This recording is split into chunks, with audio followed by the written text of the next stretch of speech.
Hello நண்பர்களே, welcome to choice hut. இன்னைக்கு நம்ம வீடியோவில் நெய் சோறும் குருமா குழம்பும் எப்படி பண்ணுறதுன்னு பார்க்கலாம்.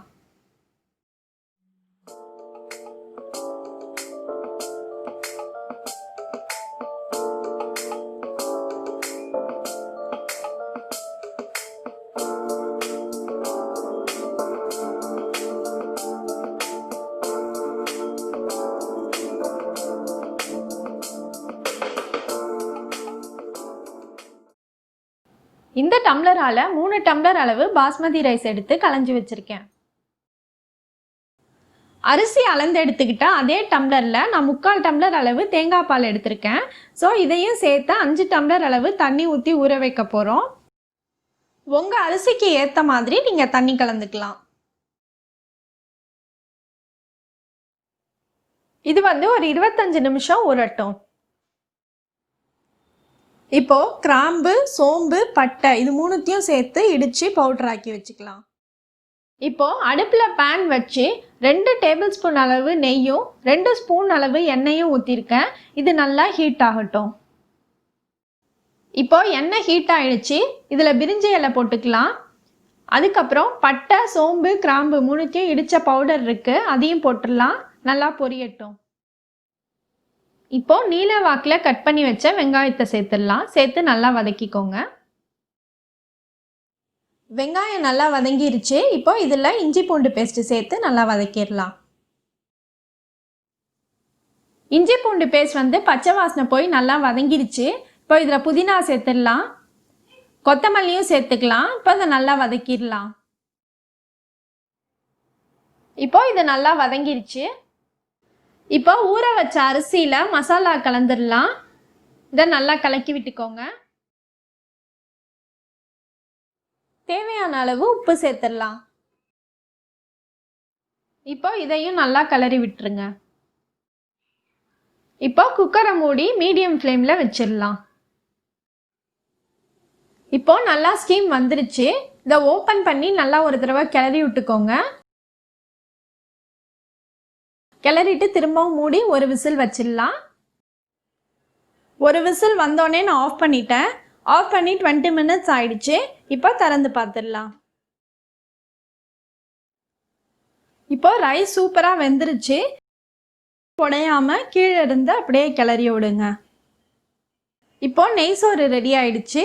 அடுத்தது குருமா குழம்பு எப்படி பண்ணுறதுன்னு பார்க்கலாம்.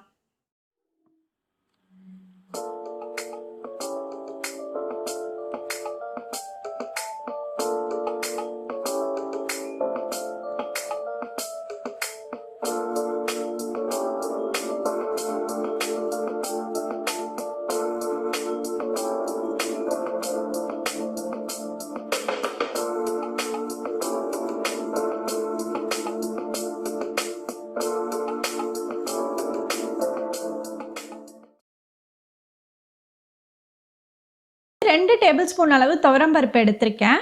1/4 ஸ்பூன் மஞ்சத்தூள் போட்டுக்கோங்க. கொஞ்சமாக இஞ்சி பூண்டு பேஸ்ட்டு போட்டு தேவையான அளவு தண்ணி ஊற்றி இதை குழைய வேக வச்சிடலாம். இப்போ இந்த புளியை ஊற போட்டுடலாம். இது ஊறிட்டோன்னே கரைச்சி எடுத்து வச்சுக்கோங்க. இப்போ உருளைக்கிழங்கு, வாழைக்காய், கேரட், பீன்ஸ் இது 4த்தையும் மஞ்சத்தூள் போட்டு வேக வச்சு எடுத்து வச்சுருங்க தனியாக. அடுத்தது தேங்காய், பெருஞ்சீரகம், கசகசா இது 3த்தையும் சேர்த்து அரைச்சி எடுத்துக்கலாம். இப்போ அடுப்பில் கடாய் வச்சுட்டு 2 ஸ்பூன் அளவுக்கு எண்ணெய் ஊற்றிக்கலாம். அது நல்லா ஹீட் ஆகட்டும். இப்போ எண்ணெய் சூடாயிடுச்சு. பட்டை போட்டுக்கலாம். அதுக்கப்புறம் 2 பச்சை மிளகா, நீல வாக்கில் கட் பண்ணி வச்ச ஒரு வெங்காயம் சேர்த்துடலாம். இப்போ இதை நல்லா வதக்கிடலாம். வெங்காயம் நல்லா வதங்கிடுச்சு. இப்போ இதில் இஞ்சி பூண்டு பேஸ்ட் சேர்த்துடலாம். இதையும் நல்லா வதக்கிக்கோங்க. இஞ்சி பூண்டு பேஸ்ட் நல்லா பச்சை வாசனை போகிற அளவுக்கு வதக்கியாச்சு. இதில் தக்காளி ஆட் பண்ணிக்கலாம். இதையும் நல்லா வதக்கிடுங்க. தக்காளி நல்லா வதங்கிடுச்சு. இதில் 1/4 லிட்டர் அளவு தண்ணி சேர்த்துக்கலாம். இப்போ இது நல்லா கொதிக்கட்டும். 1/4 ஸ்பூன் மஞ்சத்தூள், 3 ஸ்பூன் மிளகாய்த்தூள், தேவையான அளவு உப்பு எல்லாம் சேர்த்து நல்லா கலக்கி விட்டுருங்க. குழம்பு நல்லா கொதிச்சிருச்சு. இந்த ஸ்டேஜில் கட் பண்ணி வச்ச மாங்காவை சேர்த்துடலாம். மாங்காய் வந்து அதிக நேரம் கொதிக்கக்கூடாது, குழஞ்சிரும். இப்போ மாங்காய் போட்டு ஒரு கொதி வந்துருச்சு. இந்த ஸ்டேஜில் புளி கரைசலை சேர்த்து ஒரு கொதி வர விடலாம். இப்போ புளி தண்ணி சேர்த்து ஒரு கொதி வந்துருச்சு. இந்த ஸ்டேஜில் வேக வச்ச காய்கறியும் ஆட் பண்ணிடலாம். இப்போ காய்கறி சேர்த்து ஒரு கொதி வந்துருச்சு. இந்த ஸ்டேஜில் குழைய வேக வச்ச பருப்பையும் சேர்த்து நல்லா கலக்கி விட்டுடலாம். இப்போ பருப்பு சேர்த்தும் நல்லா ஒரு கொதி வந்துருச்சு. இந்த நேரத்தில் தேங்காய், கசகசா, பெருஞ்சீரகம் போட்டு அரைச்ச விழுதையும் சேர்த்து நல்லா கலக்கி விட்டுடலாம். எல்லாம் கொதிச்சிருச்சு. இப்போ லாஸ்ட்டாக கருவேப்பிலையும் கொத்தமல்லியும் ஆட் பண்ணிடலாம். இப்போ குழம்பு ரெடி ஆயிடுச்சு. கேஸ் ஆஃப் பண்ணிடலாம். இப்போ டேஸ்டியான நெய் சோறு குருமா குழம்பும் ரெடி ஆயிடுச்சு. இதை நீங்களும் ட்ரை பண்ணி பாருங்கள்.